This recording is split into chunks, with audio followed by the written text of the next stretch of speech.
Now I know why you could not hear me.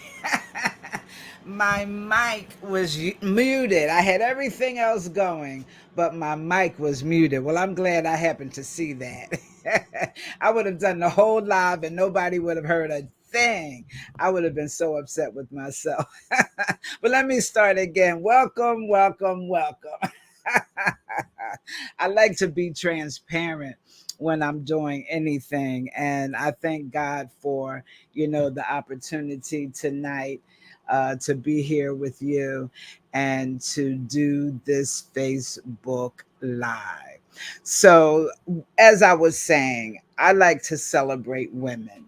And the reason why I like to celebrate women is because I think that we're not celebrated enough. And we also don't celebrate one another enough.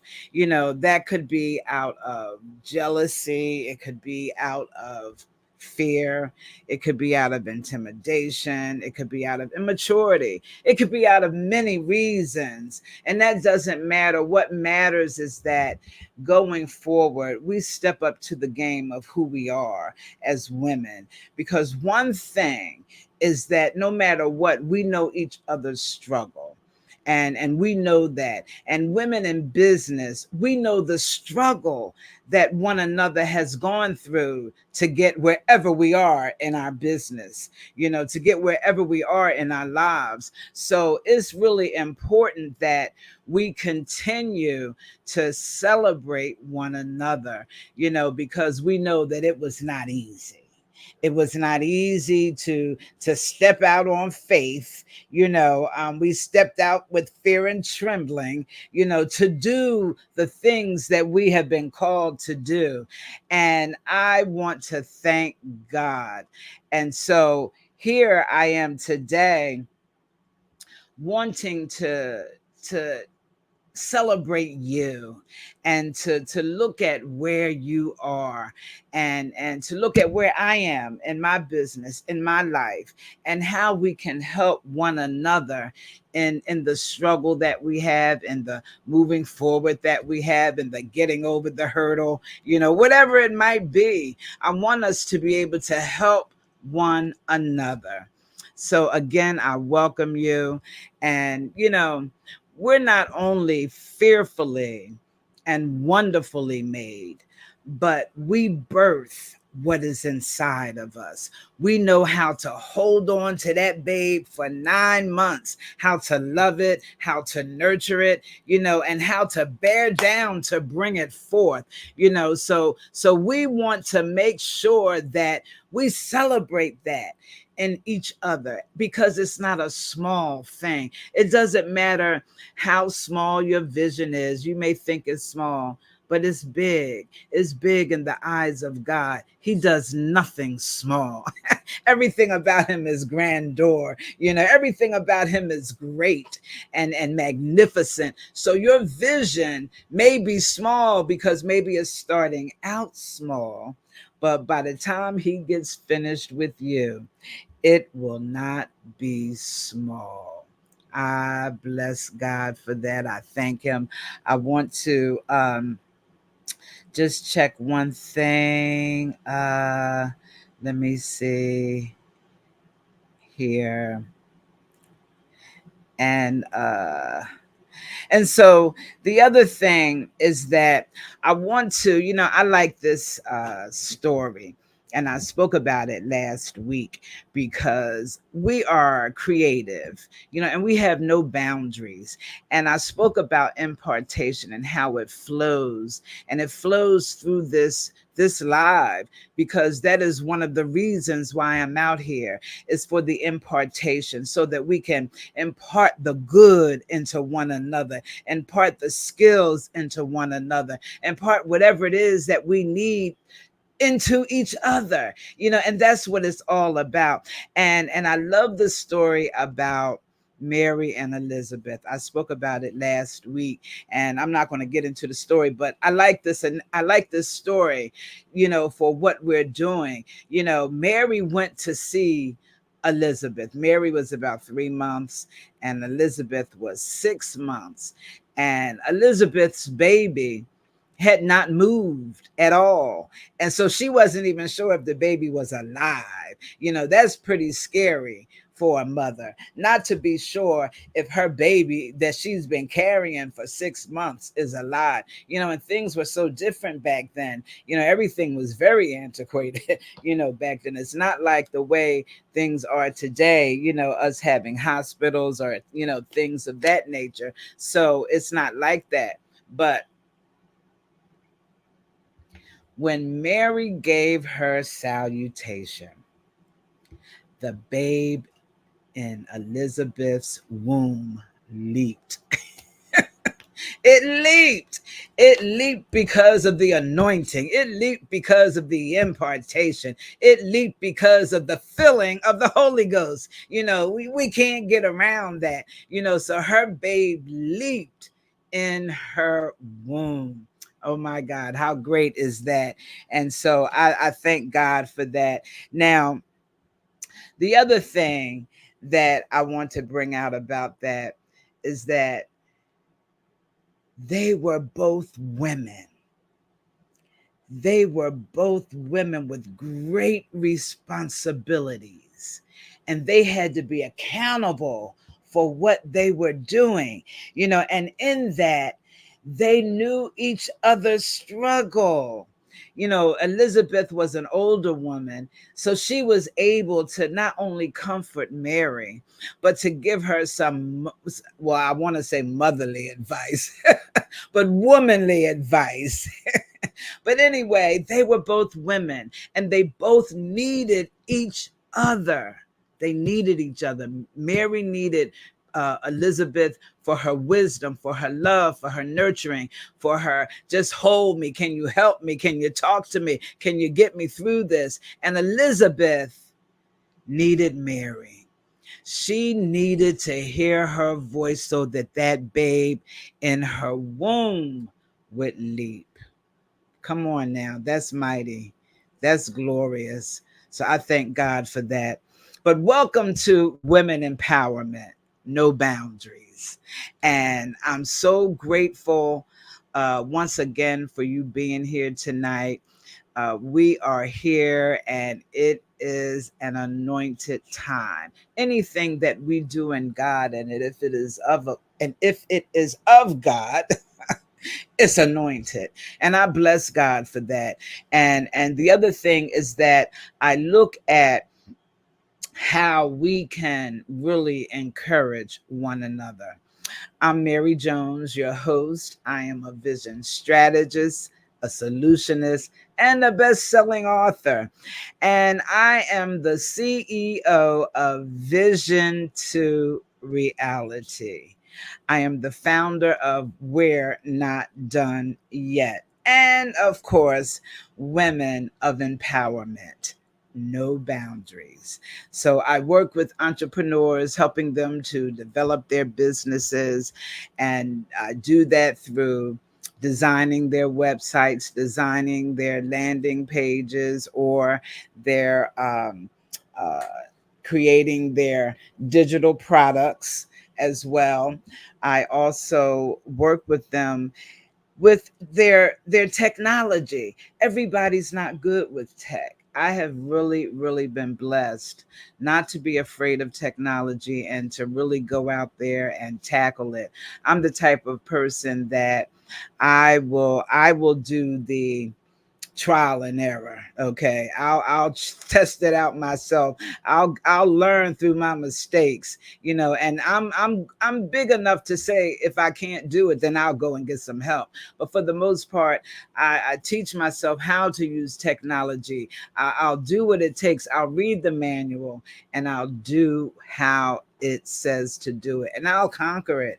So I help people with their technology. Everybody's not tech savvy, and today so many things are online, just about everything, and business is being done online.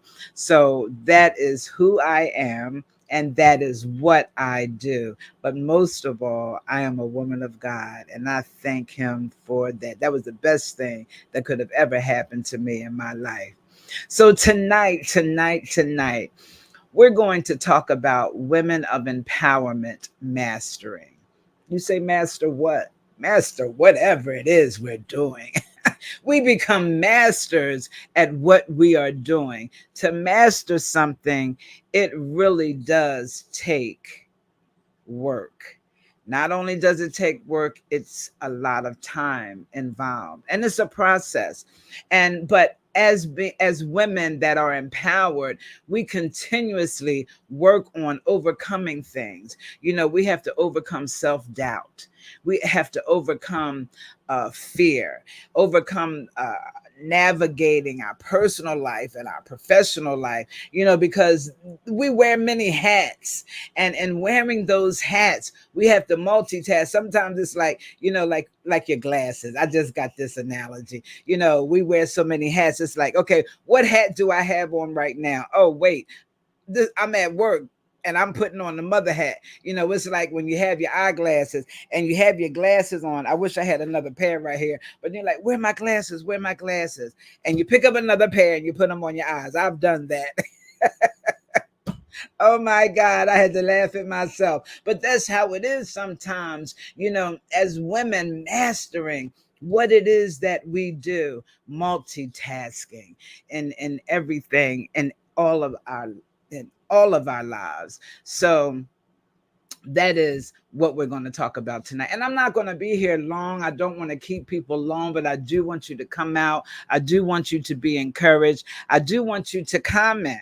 I love your hearts. I love your likes, but I love more your comments, because when other people come and see the video, they can see your comments. They can be encouraged by what you're saying when you comment on something. So I love your comments. So now, when we talk about multitasking and wearing different hats and getting over fear, we have to look at our passion.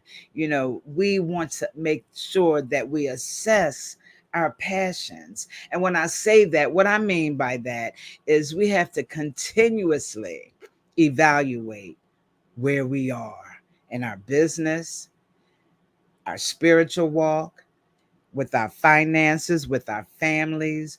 We want to continuously evaluate that, because we're constantly working, constantly moving forward. And sometimes when we do that, we don't always see where there might be a little hole in the picture, So we want to make sure that when we evaluate, we can capture that and we can plug up that hole so that it will continuously flow and nothing is leaking out. So I thank God for that. And you want to evaluate everything that you do. You want to always move forward. You want to always elevate, because we don't want to stay stagnant. Stagnant water stinks, and we don't want to stink in what it is that we do. So we want to make sure that we look at the various areas in our businesses and in our lives and our homes and our professions. We want to make sure that we see where we might be stagnant, and we want to clean that up. We want to fix it. Sometimes it may take a while to fix something, but it's well worth it. You know why? Because it's you. It's an extension of who you are. It's about your excellency. It's about you being able to master what it is that you're doing. That's the end goal, is to master it. When we can master something, it's no longer hard for us to do. It becomes second nature to us. It becomes just like speaking, like drinking water, like writing and signing our names. It's an extension of us, and it's so natural to do because we have mastered it. And that's my goal, to master the things that I do. Some things I'm really, really good at. Some things I really have to work on. Like this online thing, I had to work on that. As technical as I am, I can write technical manuals. I can build a computer from scratch, all these things. I can do websites, landing pages, sell pages. But when it came to being online, That was difficult for me. I had to learn social media. I had to learn the online language. I had to be able to navigate through the technology and to also navigate through the noise. Getting back to fear, talking about fear, I had to navigate through that because there's so much noise out here. There's so many people out here that are doing the same thing. But you know what? I'm not a competitive woman. And that is because I know that my lot is my lot and your lot is your lot. That's why I can celebrate you and what it is that you are doing because I know my lot. And I don't want to step over in yours, even though we may do the same thing and we might be friends, blah, blah, blah.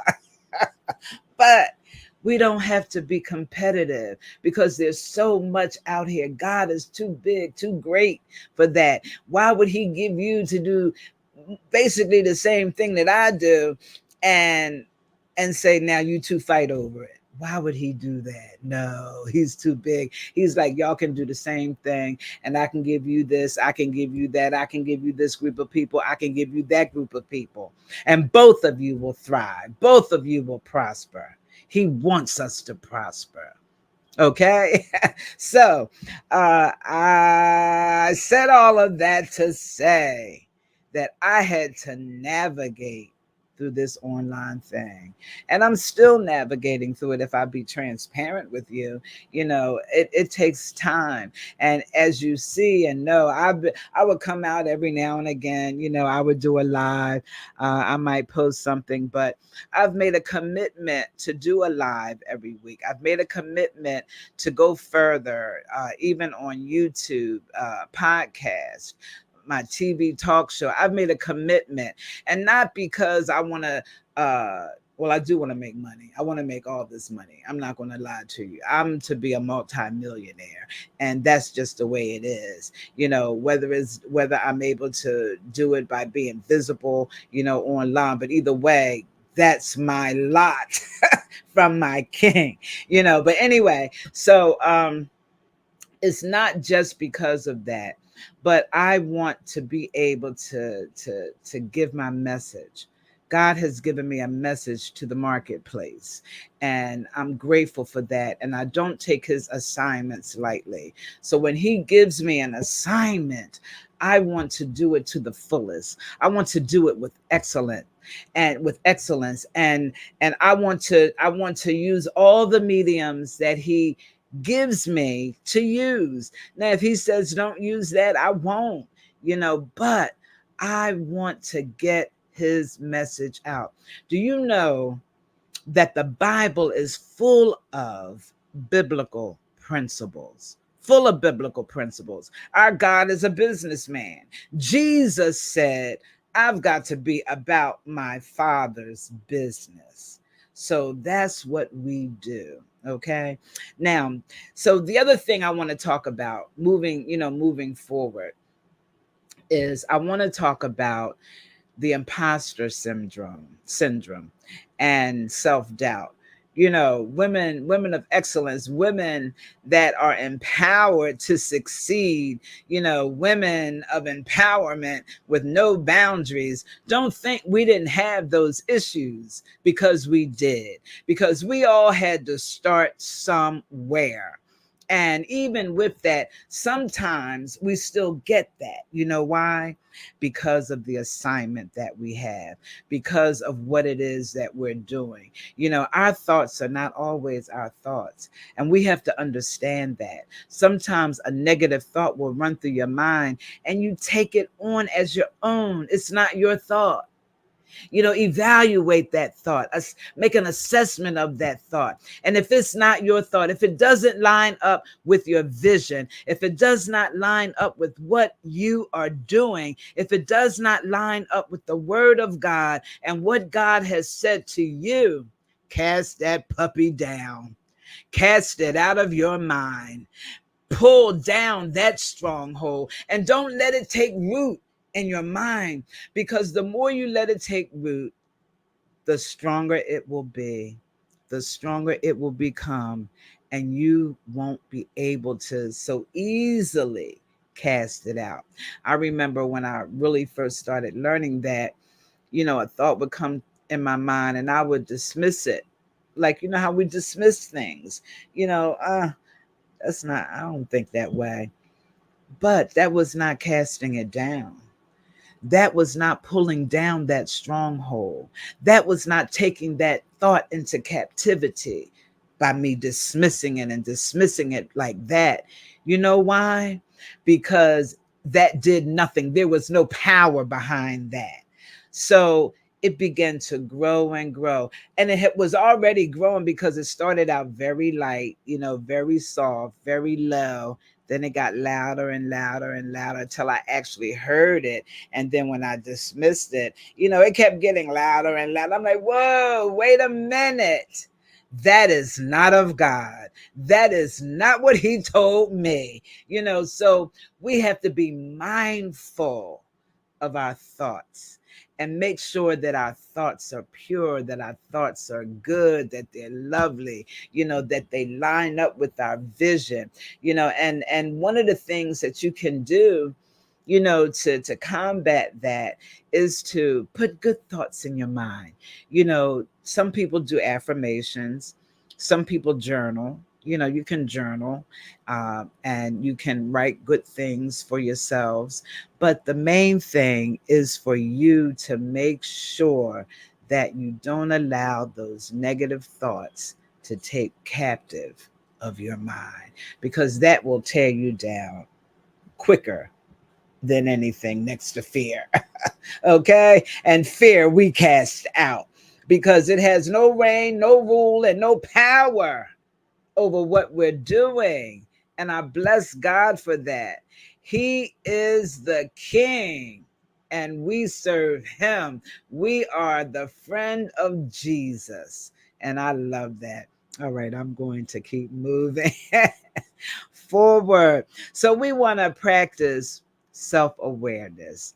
We want to look at what we do, being aware of who we are and where we are and what we're doing. And when we can practice that, we can keep track of the things that we need to grow in, areas that we need to beef up, and the people that are around us. Sometimes we don't have the right people that are around us.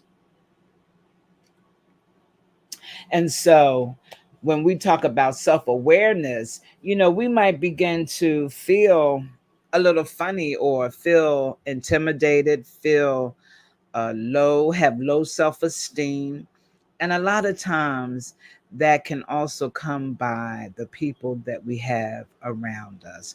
So that brings me to my next point, is that you want to surround yourself with people of like mindedness. You want them to have the same mind. You want them to be about the same kinds of things, like doing things for themselves, for their lives, for their families. You want to be around people that will support you and what you do. You want to be around people that can.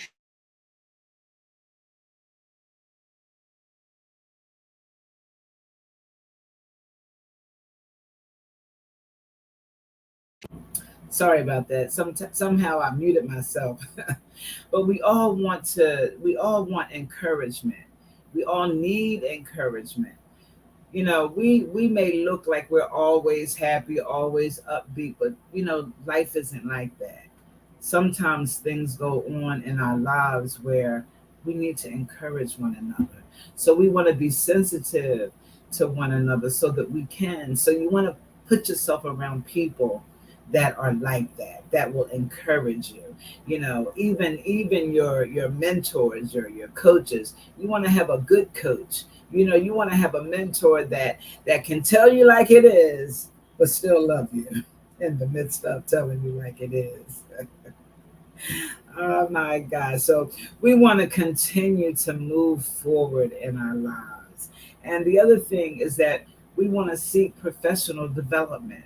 You don't want to stay stagnant. You don't want to, okay, I've reached this level and I'm good with that. So I'm just going to stay right here. No, always go higher. Keep yourself abreast of what's going on. Things are constantly changing, things are turning over all the time, and we want to stay abreast as much as we can. And that's not cheap. It's not everything that is free. At some point, you have to pay for some things because you want to be at that level.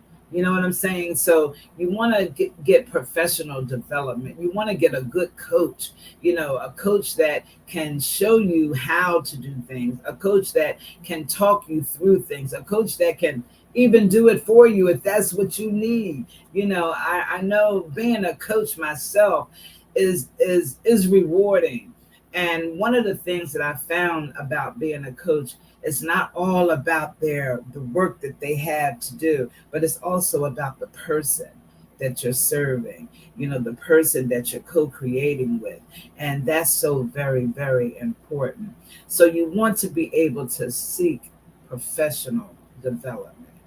And the last point I want to bring out is that this is a difficult one.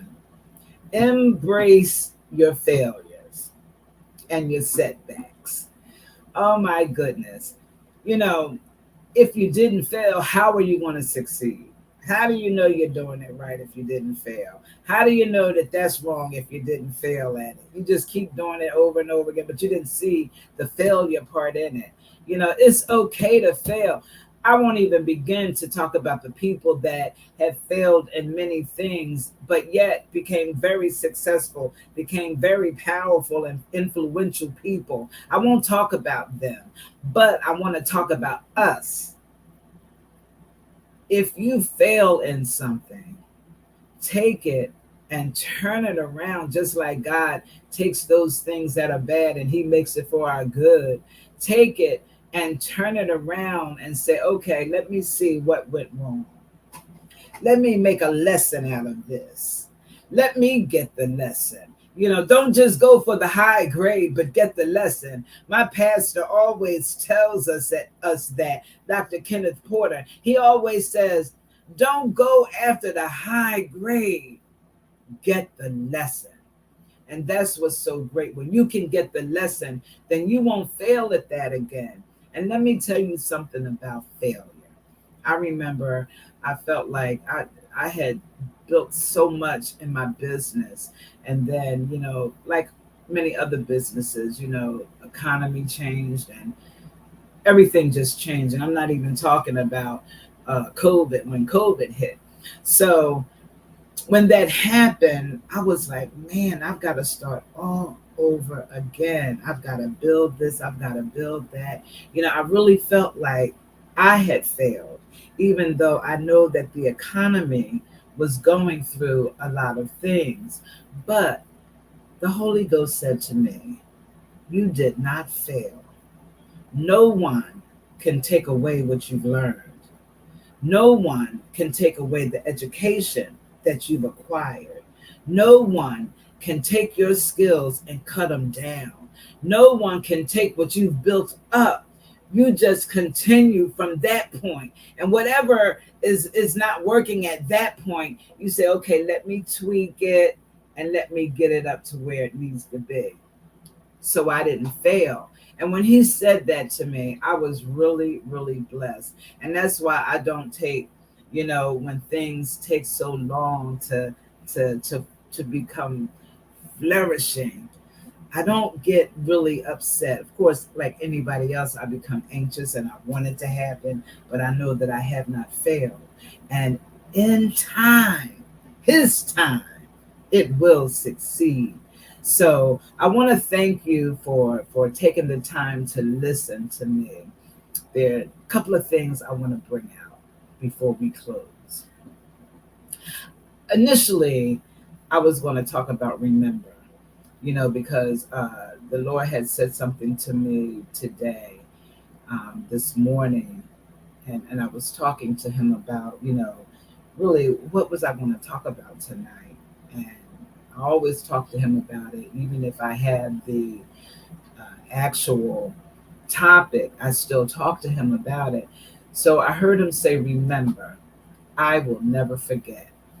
And so I started looking at remember and never forgetting. And then I tried to look at our memory. Your memory is blessed. And I'm grateful to God for that. But memory is a faculty of the mind. Now, the mind uses the brain, and the brain responds to the mind. So, our memory is so important for us to be able to recall things, for us to remember things. And the thing that I want to remember the most is that I will not forget God, for He is the one that has given me the power to get the wealth.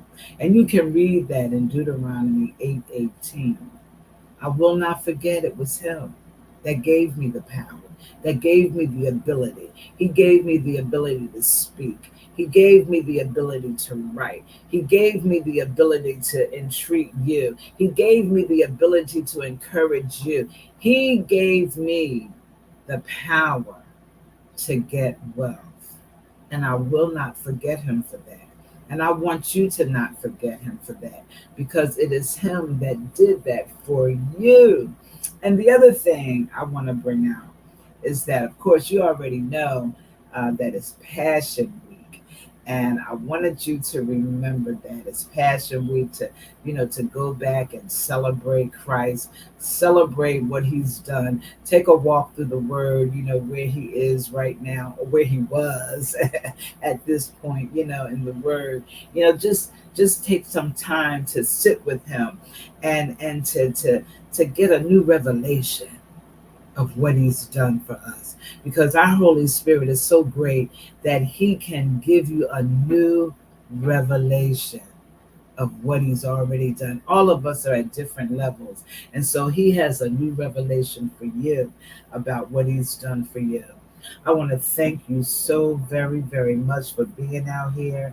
I know that uh, Minister Harriet Ward was here, and my dear sister, Pastor Darlene Williams. My cousin was here. I thank God for that. I thank God for Sister Dana, and my friend Dr. V.